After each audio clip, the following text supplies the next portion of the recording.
Hi, good day, guys. This is Sendhil Krishnan. I'm coming back at you, giving another episode on the MD Senior Living Education Series podcast.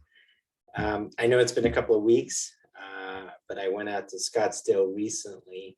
Our group is trying to acquire at least 2 more residential assisted living facilities. If we do get them under contract or if we are able to close, I'll definitely give you guys more details on these homes, as they both have a little unique perspective to what they will bring to our portfolio. So it's really exciting stuff out there. But the topic of this week's webinar is going to be about the operations team and how to build that, because that's probably going to be the most important aspect of all of this. Obviously the real estate is important, but a whole other aspect is the operations and making sure you can build this team so that they can be self-sufficient and run on their own without obviously having our guidance and input constantly. So that's very key to this. And that's something that's extremely important that I want to try to relay as to how to hire the right people for these kind of roles.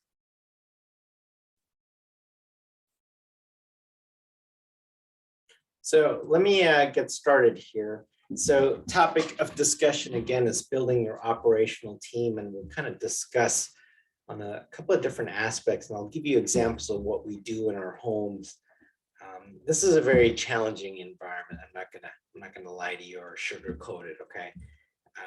Across the board, businesses are having trouble hiring and keeping employees for whatever reason. So it's a hyper competitive market, but you have to see that there's a silver lining.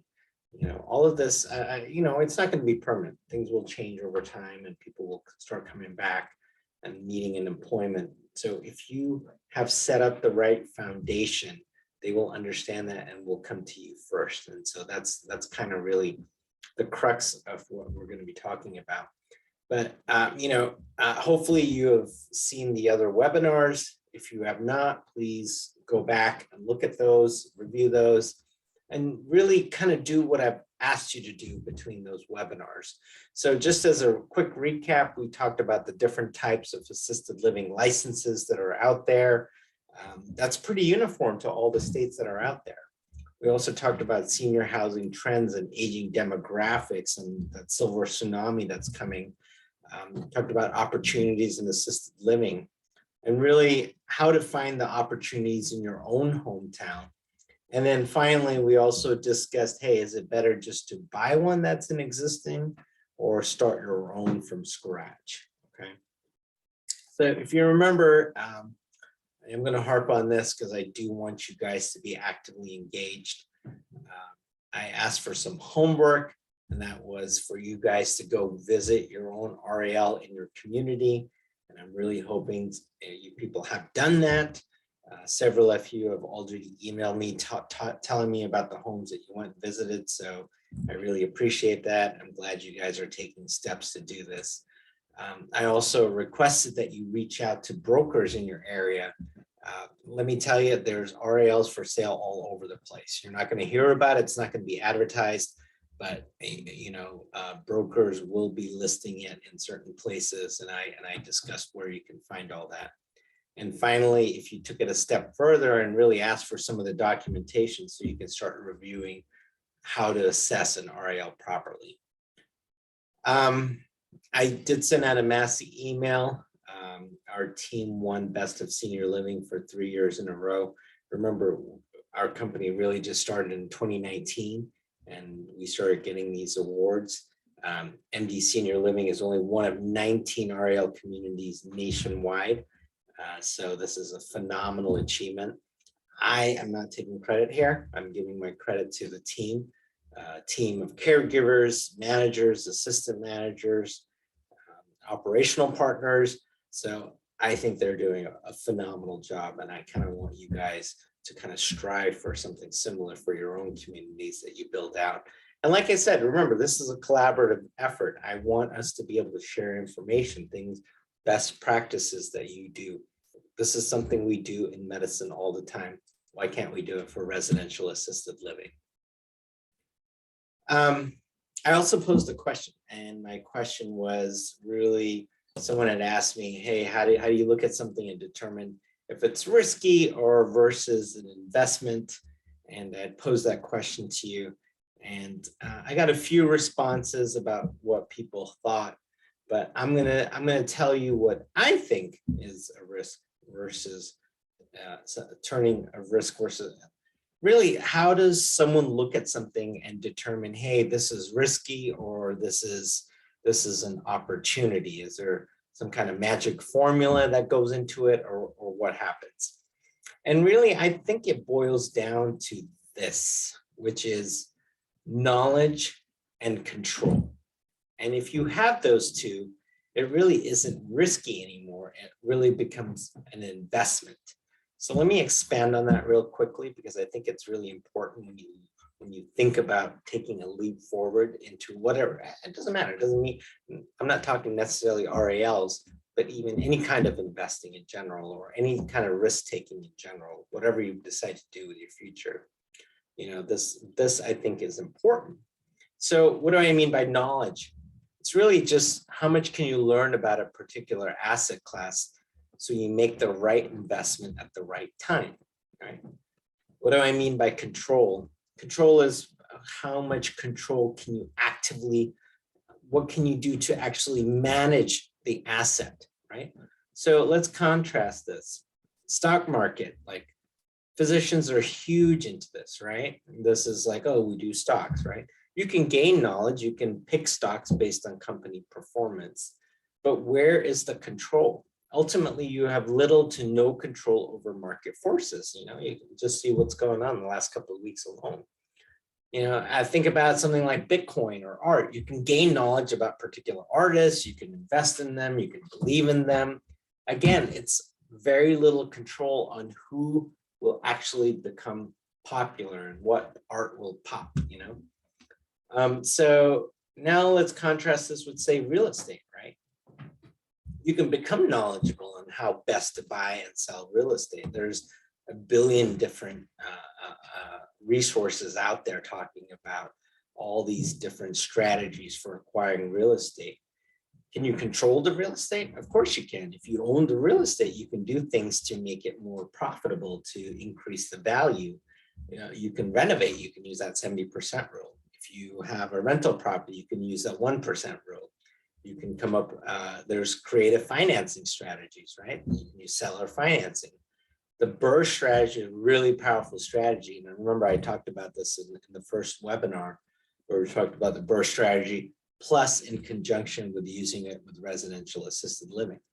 So when I think about investments, I really think that real estate is far less riskier than a lot of other investments that we're born to be, or we're kind of told or is what we should be doing, because with real estate, you can learn a lot of the things and you can implement it directly into the homes you have. Same with RAL. Again, here, it's not just about the real estate though, but you also have an entire assisted living business aspect. And the more of that you control, you can increase the revenues that come in. So you have more control, you have more based on the knowledge that you have. So that's really how I look at risk versus investment. So when you're forming your operations team, there's going to be a lot of people that need to be involved in your assisted living facility. Okay. And at the very top is going to be your licensed facility manager. You may have an RN as part of your staff. This is optional in a lot of places. You're going to have your caregiving staff, but then you're also going to have partnerships with mobile physician services like home doctors. If you don't want to be the primary care doctor for your residents, you want to partner with a pharmacy, with a home health and hospice agency that can really offer some of the more advanced skilled nursing treatment options for your residents. Medical device vendors, PT and OT, and miscellaneous staff, which will include, like yoga instructors, entertainers, speech path, wellness coach, dietitian, etc. So there's a whole lot of stuff that comes into your operations team, but I want to really focus on two of them, which is the facility manager and your caregiving staff, because this is really the foundation of your home, and everything else is pretty much ancillary that comes with it. Okay. The first thing you're going to have to ask yourself is, before you open a home, is like, really how active you wish to be. And what I mean by that is, like, you know, as physicians, many of you are in different stages of life, right? So some of you are just starting out and you want a full and illustrious career in medicine, and you don't want to be actively involved in having an assisted living home. Whereas others of you may say, okay, you know what, I'm kind of winding down in my medical career. I really want to kind of slow down. I want to try something new, or maybe I'm just totally burned out with medicine. I want to give assisted living a try, right? But I want to be more actively involved. Or you may have a spouse or something that really wants to get involved, and you want to utilize his or her abilities in assisted living.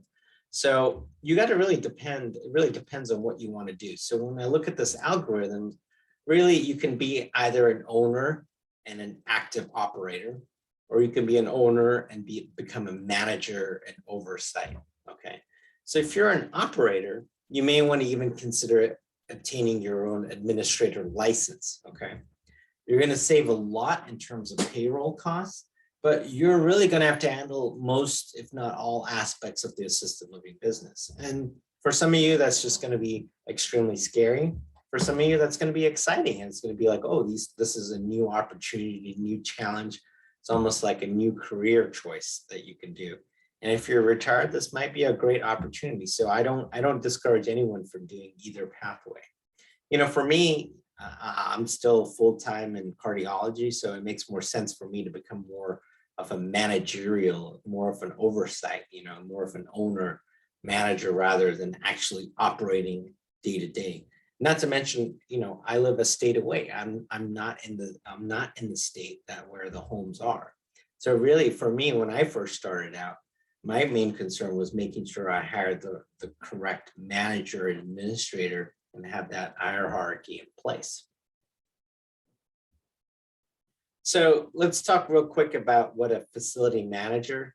So in different states, they have different titles, but they may be known as administrator or as a manager, but it essentially means the same thing. In Arizona specifically, you know, they're licensed as Arizona Board of Nursing Care Institution Administrators and Assisted Living Facility Managers, which is just a ridiculously long title, but they've kind of somehow managed to lower it down to NAB, the National Association of Long-Term Care Administrator Boards. And they're the executives on licensing. So, but you have to realize that each state has its own licensing requirements. It's very simple to look it up through Google to see what the state board or agency is. And I recommend you guys do that, especially if you're interested in becoming your own residential manager. So yeah, for Arizona, I'm just kind of throwing out there some of the requirements it takes. And there's different types. There's RCAL versus AIT. In California, for instance, if you want to become an administrator, out here they call RALs RCFE, Residential Care Facility for the Elderly. And there it comes with an 80-hour course. There are companies out there that will guide you through the whole course process. So there's plenty of resources on how to become your own administrator. The state exams that you'll have to take, it's very different per state to state. The fee structure is very different, but it's doable. It's not something totally onerous. If you had like 2 weeks available, it's certainly something you could become your own administrator. And if you have the time and the wherewithal to do it, I strongly actually recommend that you do it, even if you're able to hire your own administrator separately, just simply because of the knowledge that you will gain and the networking experience that you'll gain from doing these courses. Okay. But if you're going through the route of wanting to make sure that you have a hierarchy set up where you can hire an administrator and the administrator can take care of, 80–90% of the work, then there's one thing you have to determine, and you have to hire based on your company values, which means you have to determine what is important for your company that you create. What are you wanting your company to be known for? Okay. Is it a value-based company? You want to offer the best value? Do you want to be the company that sets a new standard in luxury? Is your goal only safety? Do you want to be known for principles of honesty and integrity, and who doesn't? Maybe it's ingenuity. Maybe you want to have the latest technologies for your seniors. Well, whatever it is, right? And really, like, how do you come up with that? And I would recommend that you kind of start and think about what you value in your own medical practice. What do you do in your own clinics? What do you do in your own medical practice? What's most important to you? You've hired MAs, you've hired all these other people as far as your clinic goes. What do you respect in them? What would you want to see in them? Because I feel it's easier if you just translate what you have right now into your assisted living home. So just think about that. And when you think about that, just realize, like, hire with that foundation in mind. Don't just go hiring any administrator or manager just because they have the experience. Hire them with that thought process of, hey, are they going to be a good fit for your organization? Because trust me, if they have different values than what you have, ultimately it's not going to work. It's not going to work, and they're going to end up leaving, and you're just going to be stuck with the bag. So just remember that, like, you have to ask them what they value and listen to what they're saying. And if it doesn't jive with what you're wanting, then don't hire them. It's as simple as that. So how do you vet the manager? So the question is, like, you have to understand, like, if they're available for you and let's say they have good experience, then more likely than not, they probably work for other operators and owners in the area. So you have to see, like, what's the reason that they left? What was the main thing? Did they leave because of just money? Are they just chasing like an extra dollar or two? Are they leaving because they didn't have autonomy? Are they leaving because they were disheartened with the company and they kept telling the owner, hey, we need to change this, and no one was listening to them? So you have to figure out what exactly the reason is that people left their prior employment, right? So it's very important that you do this due diligence. And one of the ways is to obviously call the prior operators and ask them, like, what happened. But another tip that I'm going to give you is to actually call placement agents that they've worked with and get their feedback and, find out, like, what. A lot of times these managers work directly, or they give tours for placement agents and the family members that come in there.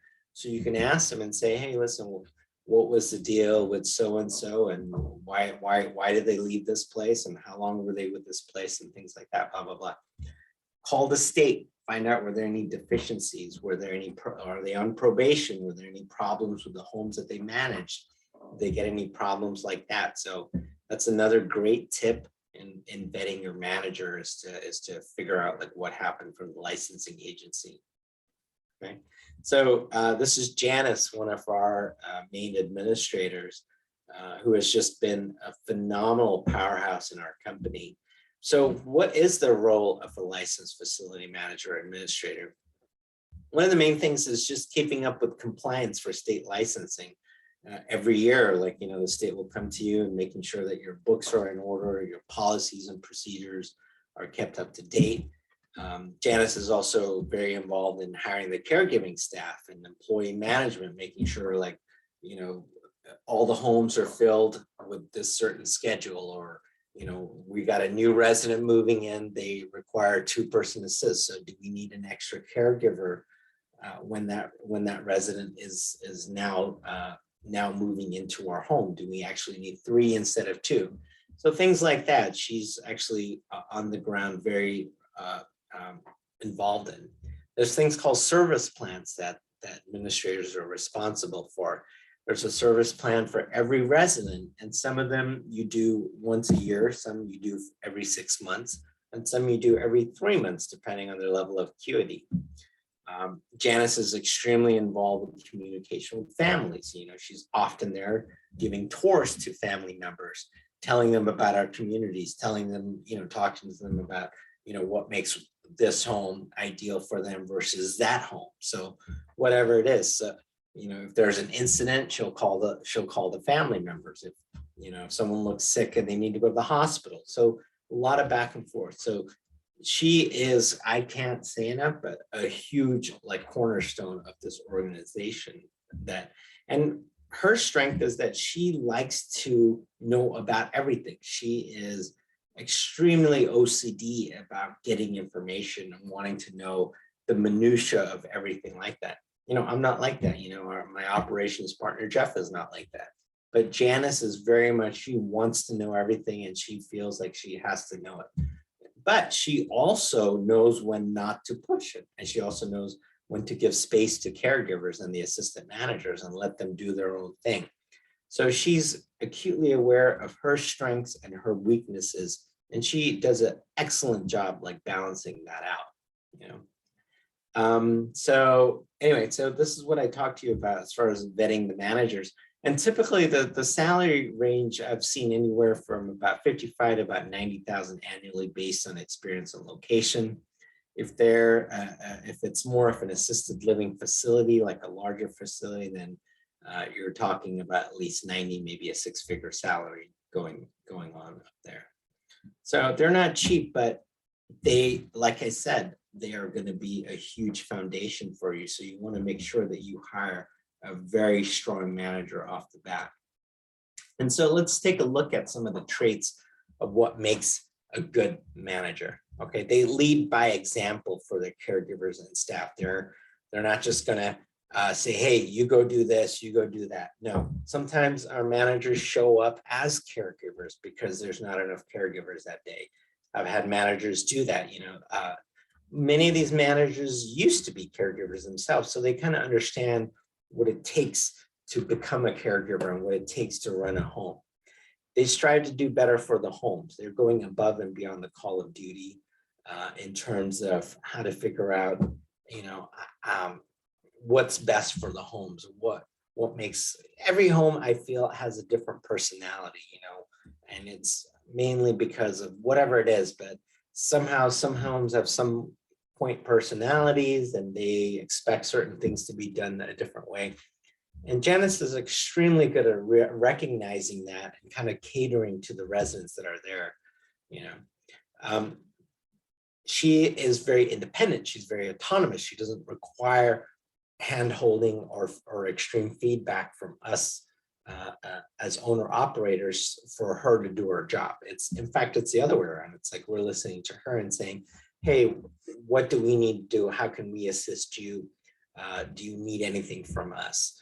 Not only that, she's listening to her own caregiving staff and acts appropriately to address their concern. Hey, I don't think we have enough caregivers on site today. Can you send us yes, we will address that concern and we'll go from there. That's the attitude that she is taking. So that's kind of the things that you have to sort of look and screen for in a good manager. So let's talk about giving an example of going above and beyond, which was marketing. And if you remember in my first webinar, here's a huge lesson that I learned, which is I was looking at, hey, I thought an administrator also does marketing. I thought they get referrals, we'll get a house, I'll hire one person, she'll take care of everything, correct? And if you remember, I hired a manager who wasn't really familiar with that area that I had hired. And for months, my house sat empty while I accrued costs, and I really wasn't getting anywhere in terms of referrals for the community at all. And I realized that it's not the administrator or manager's job to go get these referrals. Their job is to run the home and to maintain compliance and to maintain staffing and all of those issues that come within the home. External to the home is you either have to do it or you hire a marketer to go do it for you, right? But what ends up happening is that they're often the face and reputation of your home, right? When families come for tours, it's the managers that usually show up and give tours. If there's an incident that occurs, they're the ones that go and talk to the family members or to placement agents. Or if they need to send someone back to the hospital, they're talking to physicians, they're talking to admissions people and staff and case managers and social workers, et cetera. So, our managers actually go above and beyond their call of duty by actually going and meeting directly with case managers in the hospital as well as placement agents. And Janice, often what she does is she actually fills out the paperwork and does the documentation that they would have actually been responsible for. We all worked in the hospital setting and we know just how busy it is, like case manager consistently looking for places to discharge people. It becomes an extremely onerous task. They're on the phone constantly, talking to insurance companies, talking to skilled nursing facilities. So when Janice comes along and says, hey, listen, I'll take care of discharge A to Z for this resident, guess who they're going to call next time? They're going to call her because they know that, for this whole process, she's handling everything. And just to kind of give you an idea of that discharge process from the hospital and into an assisted living facility, it requires making sure that the TB and COVID testings are done, making sure the medical records are in order, making sure the med list, the MAR is in order, making sure there's actually a discharge order from the physicians. A lot of times there's just really no order. So sometimes she just has to track down the doctors and make sure that the discharge summary is done and the discharge order is done. She'll actually meet with the families and provide tours of our homes. And at that point, she's given that opportunity to kind of explain what sets our homes apart, as opposed to relying on a third party, such as a placement agent, to do that, right? She's in the homes. She knows it better than anyone else. So she can tell family members and residents what our homes are like and answer any questions and concern right off the bat. And then on top of that, she'll also arrange for the home health services, hospice, and even transportation, right? These are all things that a case manager would be doing. And this really just takes them, hours to do. But Janice takes all of this work out of them. So guess what? All this work that she saves them ultimately, reduces the burden and causes actual more referrals to us without having to have a marketing agent. So this is an example of her going above and beyond the call of duty. I've never asked her to do this. She has been doing this all along, and I can't say how proud I am of her for doing this. There's an activity schedule that they put together. So at every assisted living facility or residential assisted living facility, there needs to be a posted activity schedule that's at least attempted to be followed on a daily basis about activities that are being done, not only entertainment, but also fitness activities. Also posted, and this is a state regulation, is a menu, so what menu choices are. A lot of times our caregivers go above and beyond their call of duty. They don't just follow the menu that's been posted or created, but they'll personalize every menu for what their residents like, So grocery shopping will be personalized per resident because, some people may not like this and some people want that, some people want salmon. So depending on their needs, they'll change up the menu. But again, this is some of the things that need to be posted up in your homes as a meal plan.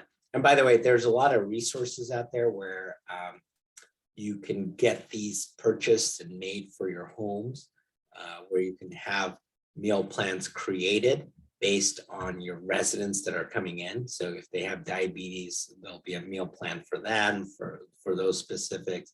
If there's celiac disease or whatever, gluten-free, whatever that needs to be done, you can have schedule weekly meal planners created. So it's not like you have to sit down and create all this yourselves. Okay. One of the things that you should have that a manager should have ready is something called a state ready binder. And a lot of this is what the state, when they come in, if they do a drop by visit or if they're doing their annual or biannual inspection, they'll want to see this. It's nice to have all of this listed out. So what's in the binder? Staff schedules, menu, activity schedule, licensing information, insurance information, a delegation list of who to contact if, say, the manager is not available, a vendor list, disaster drills and copy of all drills that were done, fire inspection, pest control information, elopement drills, other drills that if someone falls, what are the things that need to be filled out, incident reports, transportation vehicle information, and then finally employee information, all their licensing, their contact, et cetera, et cetera. So all of that should be in a binder ready to go off the shelf. And if you have something like that, the inspectors really like that because they see that you're going above and beyond and you have a really professional operation. So you want to make sure that your administrator can create something like that and has that ready to go and keeps that updated regularly. So here's what I talked about: the marketing agents, offloads. I think we actually talked about that. The other thing that our managers do is that they ask their caregivers if there's anything that they can do for them on a daily basis. She will personally text all the caregivers and say, hey, is there something we can do for you? Is there something that's, if there's anything that you need, let me know. And it's very rarely that she gets a response requesting for help.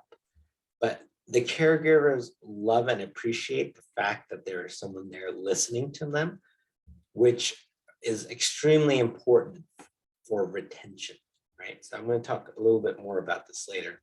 But not everything goes smoothly in an assisted living facility. People have rough days, things are rough, things can happen. And so, it's nice to know that, someone is listening to you. And that's, I keep my phone open for them, but, they're more in direct contact with the manager. So they know them more. Okay, so let's talk about caregivers now. So, for caregivers, they can be licensed or not licensed. And so if they're certified caregivers, they're certified through the NCIA board, which is that same board I talked to you earlier about. And on that board, you can actually go ahead and look up certificates for caregivers and make sure that they are indeed certified. In California, it used to be that you didn't need to be certified, but recently they've come out with a certification requiring at least 20 hours of work. And then I gave a link here about a care academy, which gives a lot of the state requirements specific to California, but also talks about how caregivers can become certified in the courses that they can go through this training session out there. But some of the caregivers portfolio, but nowadays it's getting tougher. I'm not going to lie, this is going to be a significant challenge for any assisted living home. Okay, we all know that regardless of what industry, they're having trouble either hiring or keeping people. And honestly, I don't think that's going to last forever. But right now, especially as it comes to caregivers, there's a lot of increased competitions, not only from assisted living facilities, but also from residential assisted living. There was a huge amount of burnout from the pandemic over the last couple of years. Pay has also increased. Our average hourly pay in 2019 for caregivers was just around 14, maybe 15 an hour. It's gone up to at least $17.50. I was driving by a McDonald's in California somewhere, and I saw, they were hiring at 17 an hour, which is just nuts, I think. So just depending on where you're at, you may have to even spend even more. I used to think that caregivers can only be employed, but they can also be contracted as 1099. And the way that we interview hires is not traditional. We don't just do an interview, but we actually do a work evaluation where we put them to work for 4 hours in our homes under direct supervision of one of our managers. And we see how they do and how they perform so that, you can kind of get a real sense of what they're doing. This is paid, but but this gives us a really good idea of how they interact with not only the residents, but also with other staff members. And it also gives them a chance to understand our workflow and our process because it may be very different than the homes that they're used to. And it gives them a chance to see if, hey, do they want to be part of this? Is this something that they can tolerate working at? It has to be a two-way street. We don't just want to hire people for the sake of hiring people. We really do want to make it a win-win situation. Now, as far as assistant caregivers, they're actually not certified or licensed, but they're essentially limited to supervisory roles, meaning like they can watch residents dress and bathe and do activities themselves, but they're not actually supposed to get involved. So what do? They do things like cooking or cleaning, or they assist with a primary caregiver. They can't do any medication administration and things that require direct patient caregiving services without the direct supervision of another caregiver. But yeah, honestly, a lot of homes use assistant caregivers, which really helps, especially when you have residents that require higher levels of assistance. There's also ancillary staff. There's nurses that you might need for patient intake and assessment. And a lot of states do require that. They don't have to be employed by you. They can be contracted and they can do it and on a one need basis. For every resident that comes in, you can do an assessment. Our administrator, Janice, is actually trained as a nurse, and she actually has background as a hospice nurse. So we really market that because she already has that licensing and expertise. Other ancillary staff is like mobile physician services, like home physicians for visiting doctors.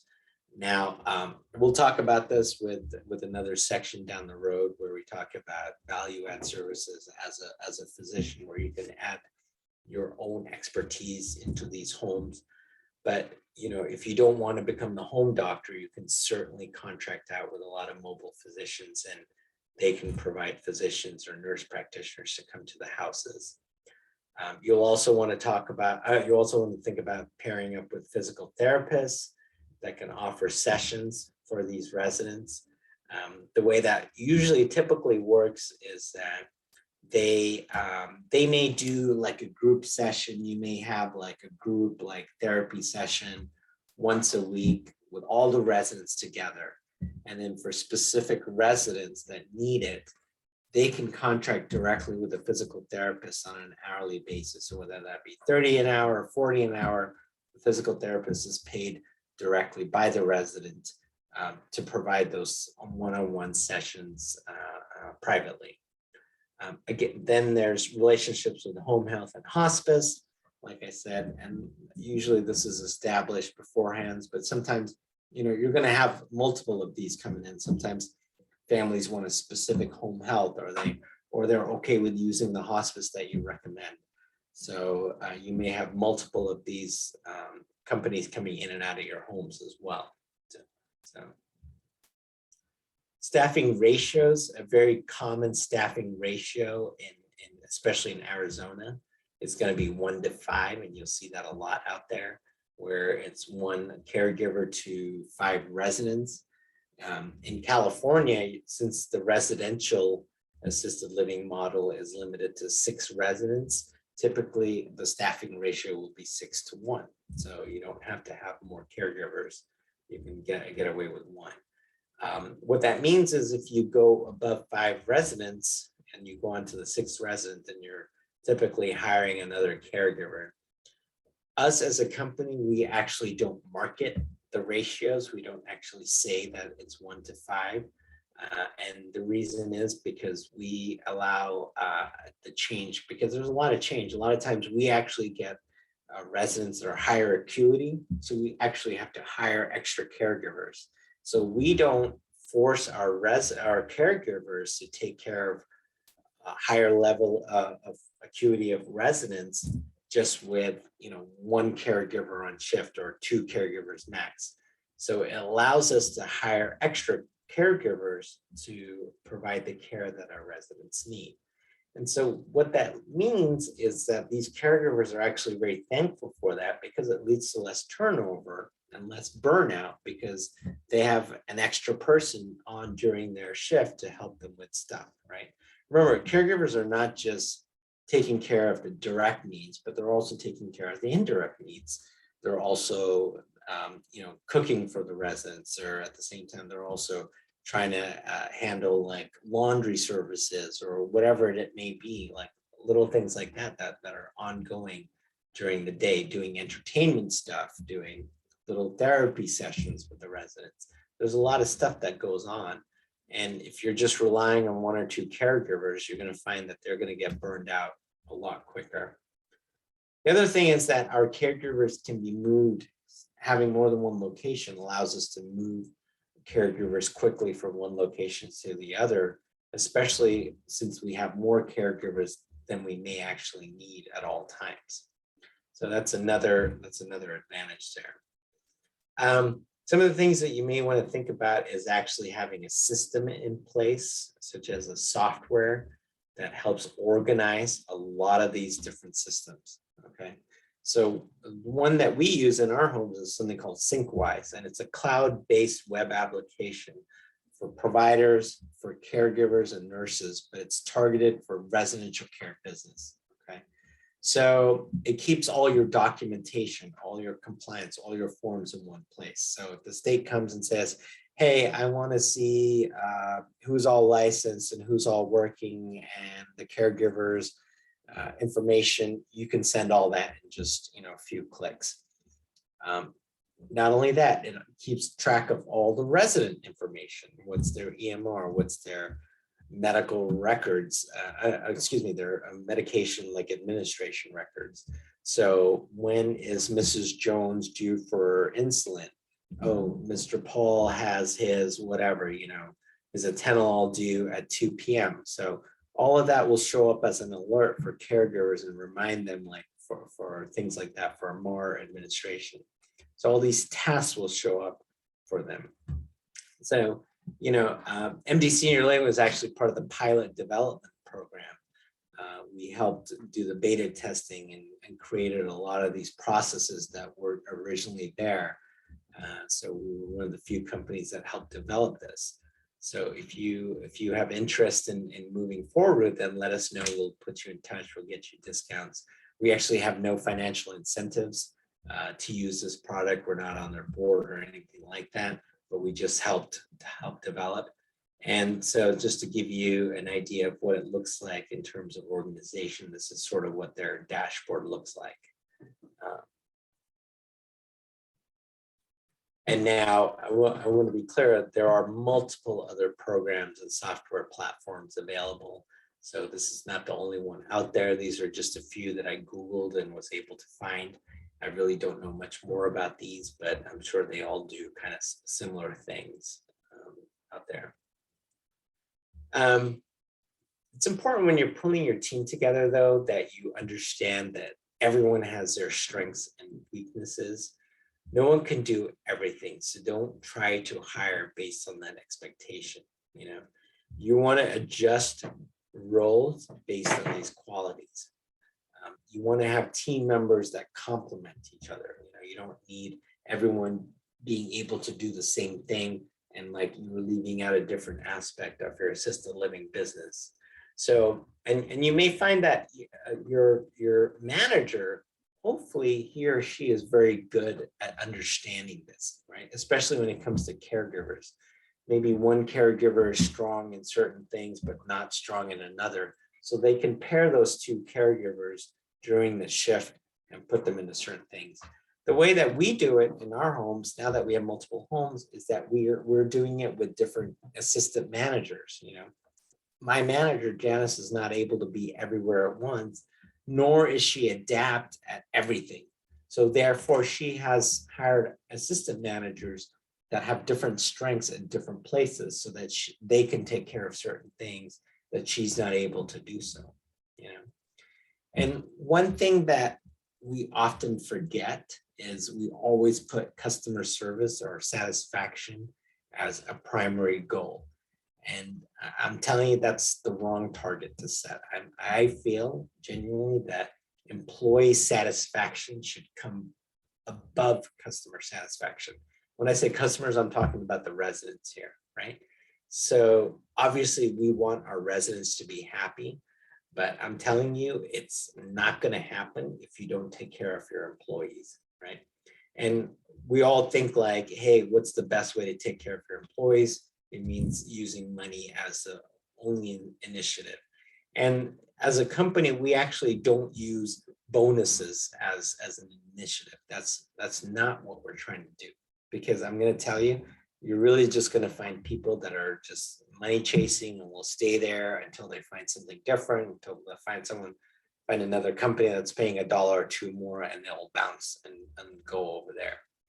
So this gets back to the crux of what I was talking about earlier, is you want to hire based on the missions and value as a company that you have. So where employees are heard, they can answer and address their questions and find answers. An employee that is heard and listened to and finds that their concerns are addressed is much less likely to leave your company. Simply, even if they're not getting paid more than the guy next door. And ultimately, employee satisfaction leads to customer satisfaction, because the care that they have in their residents will be reflected in their attitude that they now possess. Because a lot of their cares and concerns, they know if they have it, it's one less thing for them to worry about. So they'll spend more time doing what's right for the resident. So we actually don't really have to tell them how to take care of their resident. Guess what? They do that. They've been trained to do that. Many of them have been working in other homes. They know they're doing that because they're passionate about taking care of their residents. You just need to create an environment that they're passionate about staying in. That's your concern, right? So I think that's a very good goal to have. And also, you have to realize your employees have their own goals. You may think that you're hiring them as a caregiver and you expect them to stay as a caregiver, but I'm telling you, that's not often the case. They may have their own goals. Maybe they have their own goals of becoming their own administrator and manager. Maybe they want to have their own house. And you have to accept that. You have to realize that that's okay. And you shouldn't hinder that progress. They're going to go do it either way. So you can either help them or you can try to hinder them and just set a bad taste in your mouth. But I'll tell you, a lot of times we've had people leave and they realize that it's not better out there, and they come back, or they come back with more education. They come back stronger than they were when they left. So, you'll see that over and over again because they understand like the culture and the values. So don't try to stop them. Don't try to hinder them. Don't be the obstacle in their pathway, because I'm telling you, like, I think it'll come back and help you down the road. So understand and have that conversation up front, have that conversation every year. Like, hey, what are your goals? What do you want to accomplish? What do you want to do? Do you want to, maybe they want to become a manager within the organization. Excellent. Teach them how to do that. They have the skill sets. There's an article. Where is that article? Read this article. I put the link further down, but within the article, it talked about, which I'll link to, talked about, having your caregivers, giving them extra tasks above and beyond what they're usually hired to do, making them a steward of the home is what I talk about. Giving them responsibilities above their traditional roles, and not just menial tasks, but things that have a real impact on your home. Things, if they don't do their job well, will actually have an impact on you. And then you want to recognize them. You want to give them feedback. You want to give them awards. And yes, financial incentive too are very important. So you do want to bonus them if they're making you good money. Remember, this is a hyper competitive market, right? 4.5 million people resigned just in November. Okay, and this is continuing. Who knows how long. Not only that, companies are facing a huge drain. There's also supply chain disruptions. There's rising inflation, significant hindrances, and of course, the stress of the pandemic. This is all taking its toll.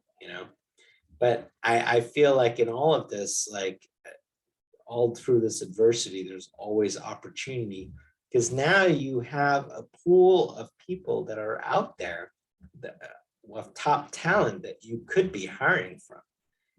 So organizations have to realize that they have to have better salaries, better benefits, work-life balance, work from home policies, which is not applicable here, but other incentives, other ways to help support the employees that you have.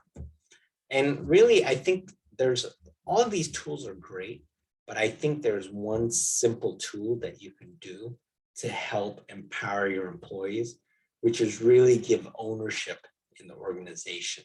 So when I say organization, I'm not talking actual business equity or have them become a shareholder or anything like that, but really giving them the responsibility that motivates them and inspires them to perform at a higher level, for making them feel like, hey, this is my home, this is what I need to do.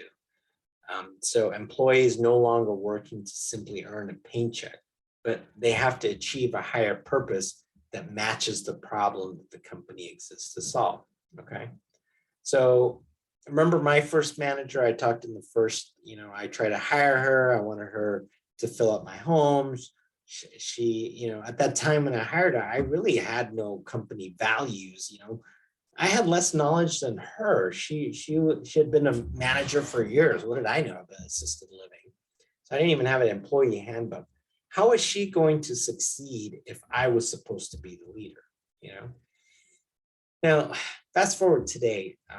So if you remember in that story that I told you, she actually requested to not work. She actually requested to quit. But I knew that she had good value and experience, so I never actually let her go. She ended up becoming a manager in some of our other homes in the areas that she felt very comfortable with. And she's become one of our top managers in those areas. And she works very closely with our administrator to help out in a lot of the homes. So she's grown from this process. She's expanded her knowledge. But we've also incentivized her in other ways, in forming different partnerships or different projects. We've been able to get her involved in a lot of different things that she never dreamed about doing a couple of years ago. So we use her guidance, her knowledge and skills, and have her teach other managers. So I never want to lose like good talent when I see it. And we just have to find creative ways of keeping these people in your organization. And one of the things that you can do is something called stretch accountabilities, where basically you're having people take on roles that are just a little bit above and beyond their call of duty.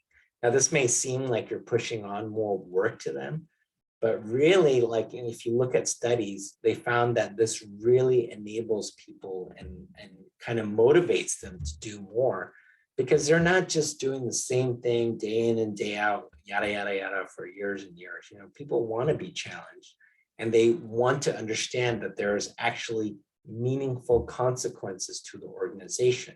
There's actual stakes involved if they do not perform, So what does this do? So when I talk about stretch assignments, first of all, this accomplishes two feats. What you're basically doing is you're telling the new hires that your organization trusts in and values their ability to perform. And you're basically creating a partnership with these people. So you're becoming their partner and they're becoming your partner. Second, you're asking them to use their creativity and out-of-box thinking and solutions, which will actually help the company. So if your caregiver, comes up with a brand new method of something which can be implemented across all the homes, they're going to feel a great deal of pride and joy that they created that structure or that process, right? And you want to award that. So let's give two examples. One is our assistant managers. It's not their role to keep for compliance. That's our head manager or administrator.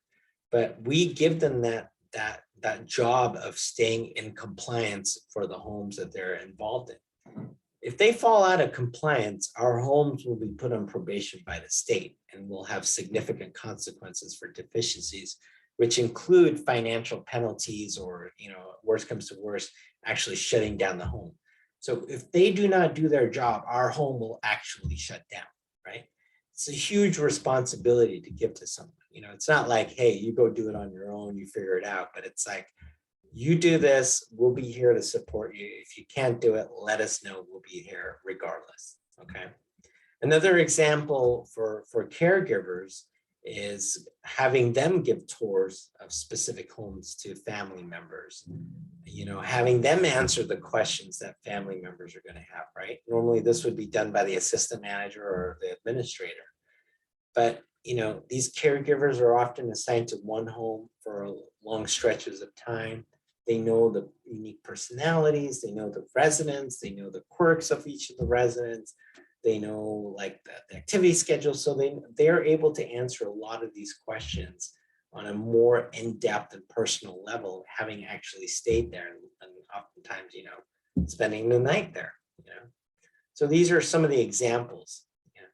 It's important to recognize the success. Okay, so we're kind of getting to the end of this talk, so don't worry. But I'm just saying, you want to recognize success. You want to broadcast it. At the bottom, you want to have one-on-one like feedback to your staff, but you also want to blast it out to companies, to the whole company at large, social media or digital platforms. And here's an example, just within the last week, where my administrator, she recently upgraded one of our caregivers to an assistant manager to a brand new home that he had actually not been at. And she said, Sean, like one of the sons of the resident, and this guy is extremely opinionated, always has something to say about the homes. He couldn't give you enough praise and gratitude. He said you have exceeded his expectations. She blasted it out to me, to her head operator. He's very appreciative. Here's an example. I'm not going to read this, but this testimonial from one of the daughters of her resident, who talks about what some of the caregivers have done in some of the houses, or one of the houses that her father stayed at. So it's very heartwarming. Caregivers love that feedback. They love the appreciation. Everyone does. Who doesn't like compliments? Who doesn't like recognition? The worst thing is to do your job, do it well, do it above and beyond, and just have no one notice or no one say anything about it, right? So I say recognize often and recognize a lot. So make talent investment a value, not just an activity. So you want to continuously nurture talent. You want to ask your caregivers and managers what their goals are and see how their goals change. Make it their responsibility to take some of the action, take some of the leadership roles. And this is an article that I was talking about, recruit and retain top talent by creating a sense of ownership. There's a couple of articles that I actually referenced within this. Finally, I like to end every webinar with just a basic homework assignment. On your quest to start your own assisted living, you're going to have to get to know assisted living managers or eventually hire one if you don't want to become your own. So reach out to some in your area. You'll find them on Indeed if you're looking to actually hire one. It's a great place to start because they will put their resumes online. But there's also meetups and organizations where assisted living managers can be found.